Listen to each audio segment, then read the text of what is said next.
baka nag-tear, nag-lacerate? Ay, opo, may mga nangyari na po sa amin yan. Kasi minsan ang nangyayari, may isa kami naging kaso na other than sa contact, isa doon is yung foreplay, the use of fingers, etc. Nangyari matulis ang, okay lang ba yun? Matulis ang kuko. So nangyari is na-lacerate siya nang nagpasok ng daliri inside. So sa sobrang pagdudugo, ayaw ikwento sa nanay kung ano nangyari at virgin daw. But kailangan namin examine, nakita namin na merong laceration, kailangan po talagang tahiin kasi ang lakas ng pagdugo, natamaan mismo yung blood vessel. So pwede rin itong mangyari na during contact na nagkakaroon ng sugat yung babae? Pwede po, kasi minsan meron din naman ako naging pasyente in her early 40s. Dahil first time niya na nag-contact nun, so yung hymen niya is not as thin as how it is usually. Okay. Ang kanya is makapal yung hymen, napilit, dahil yung pagkaka-lacerate, kailangan tahiin kasi nga sobrang magdugo. Okay. Pwede rin po. So may tips ba tayo dun sa mga mag-partner para hindi magkaroon ng nitong mga aksidente or injury? Ay, another cause pa rin pala, Doc, is dryness. If pinipilit yung contact, walang foreplay, ang tendency talaga is pwedeng masugatan ng babae. So kailangan is completely, yung tinatawag nating dapat fully lubricated bago before penetration. Meron bang pwedeng bilhin na pang-lubricate like yung mga KY jelly? Mga menopause na. Ano mga menopause, mga lubricants po. Mga water-based lubricants. Like what? Can I say a brand? Yes. Opo, Felina. Yun yung usually na KY jelly. KY jelly, Doc, na papansin ko kasi very sticky siya ang Felina, what's nice with Felina, it doesn't stick sa mga bed sheets, etc. So, it gets to be washed out lang na hindi yun yung sabi ng company. And with my patients naman, they're very, laxity na tinatawag o yung pagluwag ng puwerta. Even yung sa lips or yung labia minora, nare-repair din kasi yung iba is lumalaki malalaki ang labia minora, lumalampas siya dun sa mismong pisngi. Yun tinitrim down din. Anong cause nito? Bakit lumalaki yung puwerta ng babae? Yung mismong puwerta, marami po Yes, marami dyan is yung multiple deliveries, maraming pagkakaanak, malaking loss of weight from, kunyari, mataba ka or overweight, malaking loss of weight, ang tendency is bumabagsak rin yung pelvic area, na pati yung mga muscles mo nanghihina. Pag yung patient, kunyari, other than that, mga multiple causes, let's say may smoking ka rin and diabetes, these problems can also increase yung risk mo for vaginal laxity. Paano malalaman na isang babae o nung asawa niya na may vaginal laxity? Usually, ang comment nila is hindi sila ganun kasaya sa contact. Ang sinasabi nga is the greater the frictional force, the greater or the better the contact. So kung maluwag and wala masyadong friction, hindi nagiging masaya sa contact. Okay. So minsan yung asawa ang nagsasabi nito. Opo. And then nangyayari tuloy, Doc, nagiging mababa yung self-esteem ni babae kasi pakiramdam niya, hindi nagiging masaya yung lalaki. Yun po. Pero parang bago ito sa parinig ng mga Pilipino, di ba? Hindi pa nila alam itong procedure na to. As I said dun sa dating interview, kahit sinong gynecologist po is pwede naman mag-repair ng puwerta or pwede namang pagsikipin, lalo na kung after delivery pwedeng sikipin. But definitely siguro kailangan din nasabihin din ng pasyente na gusto nila ng ekstrang sikip. Minsan kasi sa pagmamadali, kailangan lang i-close together, tapos na. Mabusisi lang talaga ako and mahilig lang din ako mag-repair nung area na yon. Kaya talagang nagustuhan ko talagang pumunta sa Los Angeles para maging mas dalubhasa pa doon sa pag-repair. Itong procedure ng vaginal repair, nakakatakot pa? Matagal ba sila sa hospital? Or mabilis lang gawin, Dr. Okay. So yung usual kasi is baka pwedeng 3 to 4 days admission after the operation. Usually comparing yung operation na kaya gawin ng any gynecologist, 3 days admission, ang blood loss niya maybe 500 cc or kalahating litro. Yung pain management longer definitely. Yung pag-heal, yung healing process niya would be 2 to 3 months. Pag nag-laser, ang difference niya, blood loss pa lang, doctor, 4 na tablespoon lang ang blood Bali, loss. ang ginagawa mo, laser procedure. Laser po. So, hindi siya talaga repair na. So, shorter din yung procedure. Kung let's say, kaya ng 1 to 2 hours yung pag-close ng puwerta, baka sa laser, shorter. Pero safe depende naman kasi to. kung ano. Safe itong procedure. Safe po. Pero may isa akong ginawang pagsikip, hindi ko ginamit yung laser kasi yung pasyente ko may arrhythmia. So, syempre baka mag-react sa laser. Ginawa ko siya sa ospital ng regular. Pero syempre, kung ano yung natutunan kung paano magsikip sa Los Angeles, yun pa rin ang ginawa ko sa kanya. So, another thing pala, Doc, that I wasn't able to say kanina, another thing that we can help out is stress urinary incontinence, which would mean, pag umuubo, tumatawa, nawiwiwi. O minsan, hindi na sila umaabot sa CR, nawiwiwi na lang. Yung iba is, they have to wear, parang nagpapad, or minsan pampers, kasi vaginal discharge is white or clear, depending on the cycle. Pwedeng very manipis or very watery to as much as being pasty come the time na patapos na ang cycle ng menses.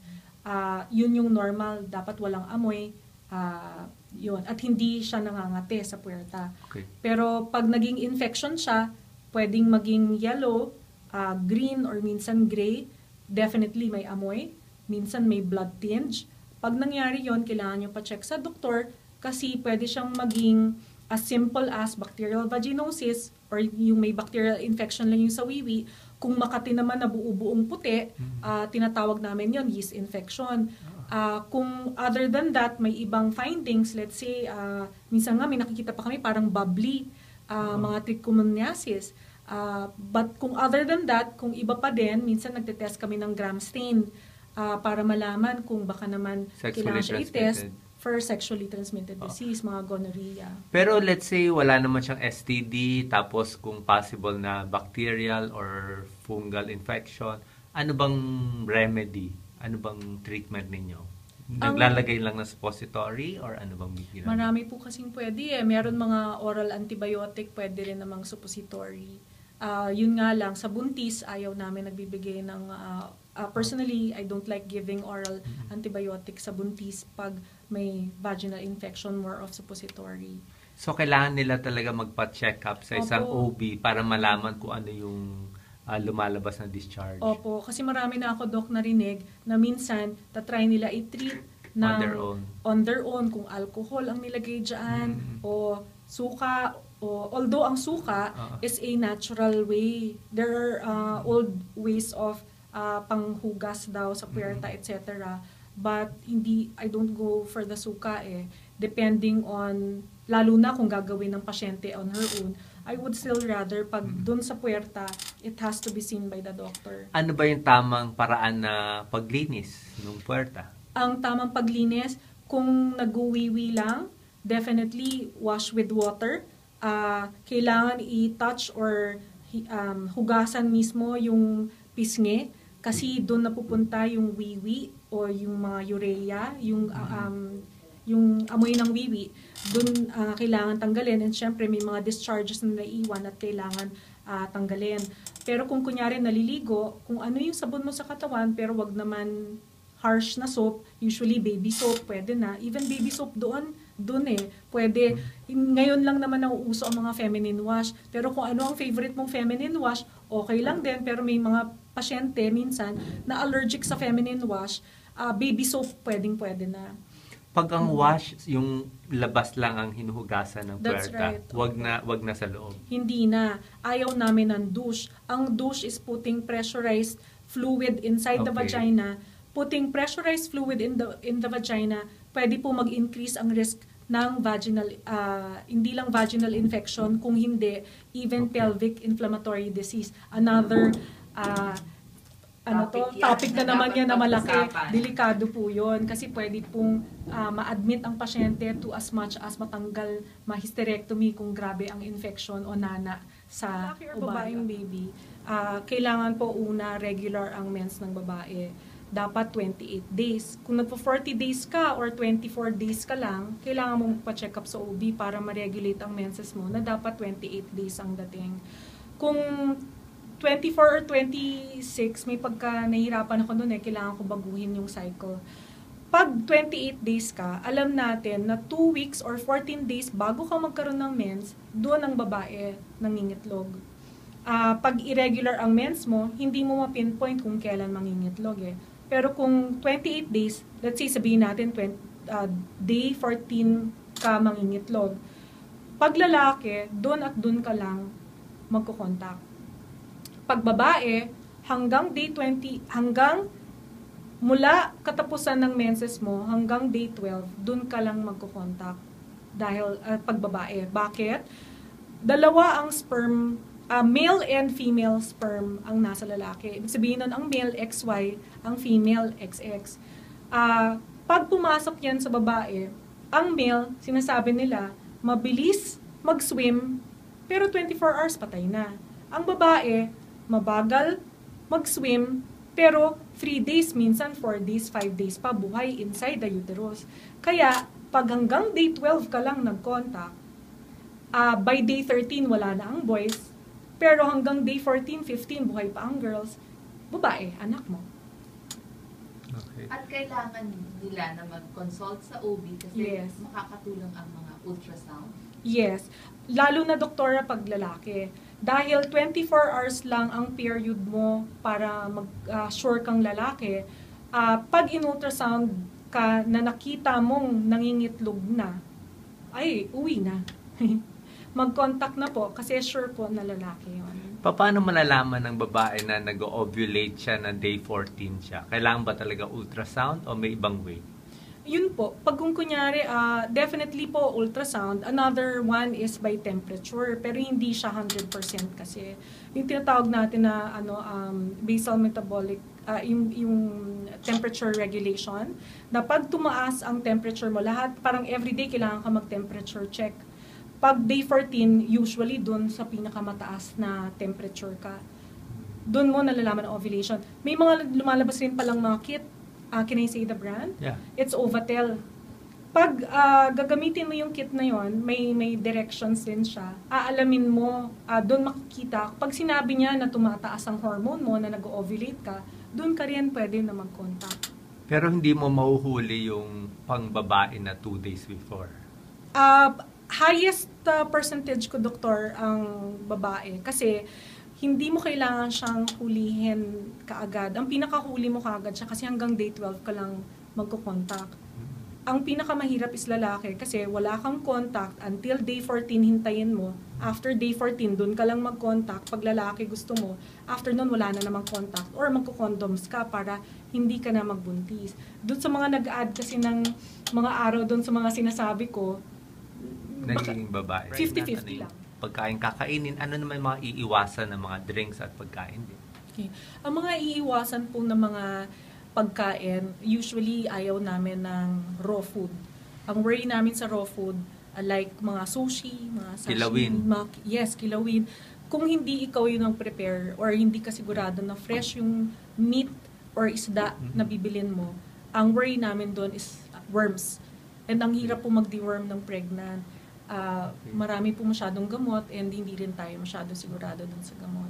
Ano pa yung mga bawal? Mga soft drinks, kape, pwede ba? Kape po, actually, inaalaw naman namin. Pag first trimester, mas may pagka mahigpit ako. If ever talaga hindi mo matiis na hindi magkape, decaffeinated. Pero kung after 3 months, ay allow naman 1 cup of coffee per day. But in our books, 3 cups naman is allowed. Pero as much as possible, kung kaya naman na wala, mas mabuting hindi. Pero anong mga okay gamot lang ang pwedeng inumin sa first 3 months ng pregnancy o dapat walang medicine whatsoever? Different yan per doctor eh. Like kung kunyari, let's say may UTI, first trimester, minsan kailangan mo magbigay ng antibiotic. Nakailan na po akong pasyente, and I hope, let's say, each and every doctor, mas particular with testing urinalysis. Minsan papansinin mo yung urinalysis, baka mali ang pagkakakuha ng wiwi, ang daming epithelial cells na tinatawag or yung skin cells. Akala natin may UTI na mild, bigay ka kagad na amoxicillin. Eh by that time, ayoko kasing naluluto ng antibiotic yung pasyente. Nakailan na akong pasyente, doktora, nung niretest ko yung urinalysis, ginawa kong urine culture and sensitivity test, nagne-negative. At least nasisave ko si pasyente na mag-antibiotic na hindi kailangan. Ano ba mga side effect ng possible pag-inom ng gamot sa buntis na first 3 months? May mga safe naman, Doc, na antibiotics eh. So very particular naman kami sa pagbigay. In case kailangan talaga ni mami ng antibiotic, may mga safe naman po na gamot. Anong mga pagkain na kailangan kainin ng buntis? Anong mga gandang pagkain sa kanila? Definitely vegetables, fruits. Pero minsan sa fruits, very madayat kasi ako, doktore. When you say fruits, hindi ibig sabihin pwede kang mag-watermelon kasi fruit siya, wag naman buong watermelon. Or mangga, isang pisngi lang, wag naman yung buong mangga. In one meal, I mean. Kunyari, banana, isang medium na banana, wag naman makatatlo ka pa na ganyan kalalaki. Yung mga sa sa mga binibili malalaking banana, mga ganun. So, even kunyari, Doc, yung rice, sabihin, okay, allowed ka mag-rice dahil pregnant ka, pero nakaka 2 cups ka naman per meal. So, hindi dapat po ganun kasi even rice, doktora, can make you diabetic later on pag sobra-sobra. So, minsan, very important kasi na check up talaga once a month, the first 7 months. Pagdating ng 7 months, every 2 weeks ang check up. Pagdating ng 9 months, every week ang check up until mga anak.